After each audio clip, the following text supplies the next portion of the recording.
Hello കൂട്ടുകാരെ. ഇത് നമുക്ക് 8 മാസം മുമ്പ് നമ്മൾ റീസ്റ്റോർ ചെയ്തെടുത്തൊരു എഫ് സി ആണ്. അപ്പോൾ കഴിഞ്ഞ ഒരു മാസമായിട്ട് ഇത് വണ്ടി ഉപയോഗിക്കാതെ ഒതുക്കി വെച്ചിരിക്കുകയായിരുന്നു. അതിനുശേഷം ഇതിൻ്റെ കാർബറേറ്റർ ഓവർഫ്ലോ ആകാൻ തുടങ്ങി. അപ്പോൾ അത് എന്താണ് അതിൻ്റെ ഇഷ്യൂ എന്ന് നോക്കാൻ വേണ്ടി കൊണ്ടുവന്നിരിക്കുന്നതാണ്. നമുക്കപ്പോൾ ഇതിൻ്റെ കാർബറേറ്റർ അഴിച്ചിട്ട് ചെക്ക് ചെയ്തിട്ട് നമുക്ക് നോക്കാം. ഓക്കെ, അപ്പോൾ എഫ് സിയുടെ കാർബറേറ്റർ നമ്മൾ അഴിച്ചെടുത്തിട്ടുണ്ട്. ഇതിൽ എന്നാ പ്രശ്നമെന്ന് വെച്ച് കഴിഞ്ഞാൽ നിങ്ങൾക്ക് നോക്കുമ്പോൾ അറിയാൻ പറ്റും. കണ്ടോ, ഇത് ഇതിൻ്റെ ജെറ്റിലെല്ലാം ക്ലാവ് കയറിയിട്ടുണ്ട്.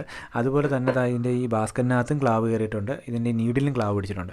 അപ്പോൾ ഇത് ഓവർഫ്ലോ ആവുന്നതിന് പ്രധാന കാരണം എന്ന് പറഞ്ഞാൽ ഈ നീഡിൽ ക്ലാവ് പിടിച്ചിട്ട് ഫ്ലോട്ടർ പ്രോപ്പറായിട്ട് വർക്ക് ആവാത്തതുകൊണ്ടാണ് ഇത് ഓവർഫ്ലോ ആവുന്നത്. അപ്പോൾ ഇത് ഈ കാർബറേറ്റർ വാങ്ങി വെച്ചിട്ട് ഏകദേശം ഒരു 8 മാസത്തോളം മാത്രമേ പഴക്കം വരത്തുള്ളൂ. അത് പുതിയ കാർബറേറ്ററാണ്. അതുപോലെ തന്നെ 6000-ന് പുറത്ത് വിലയുള്ളൊരു കാർബറേറ്ററാണിത്. ഈ കാർബറേറ്റർ മാനുഫാക്ചറിങ് ഡിഫക്റ്റ് കൊണ്ടോ അല്ലെങ്കിൽ ക്വാളിറ്റി ഇഷ്യൂസ് കൊണ്ടോ അല്ല ഇതിങ്ങനെ പ്രശ്നം ഉണ്ടാകുന്നത്. ഇത് ഒരുപാട് വണ്ടികൾക്ക് ഈ പ്രശ്നം ഇപ്പോൾ വരാറുണ്ട്.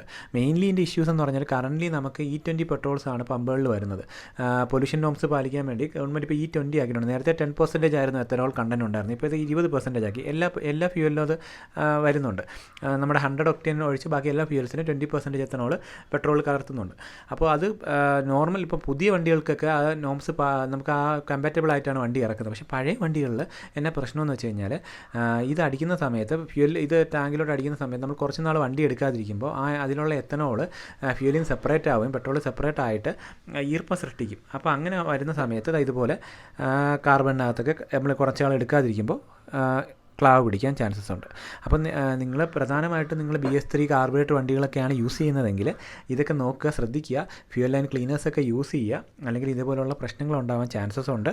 അപ്പോൾ ഇത് നമ്മളെന്തായാലും ഇത് ജെറ്റും നീഡിലൊക്കെ ക്ലീൻ ചെയ്തിട്ട് ഇത് നമ്മൾ ക്ലിയർ ചെയ്യുന്നതായിരിക്കും. അപ്പോൾ ഇനിയെങ്കിലും നിങ്ങൾ കാർബറേറ്റർ വണ്ടിയൊക്കെയാണ് ഉപയോഗിക്കുന്നതെങ്കിൽ പ്രോപ്പറായിട്ടുള്ള ഫ്യൂൽ ലൈൻ ക്ലീനേഴ്സൊക്കെ യൂസ് ചെയ്യുക. അപ്പോൾ അടുത്തൊരു വീഡിയോയിൽ വീണ്ടും കാണാം. ബൈ.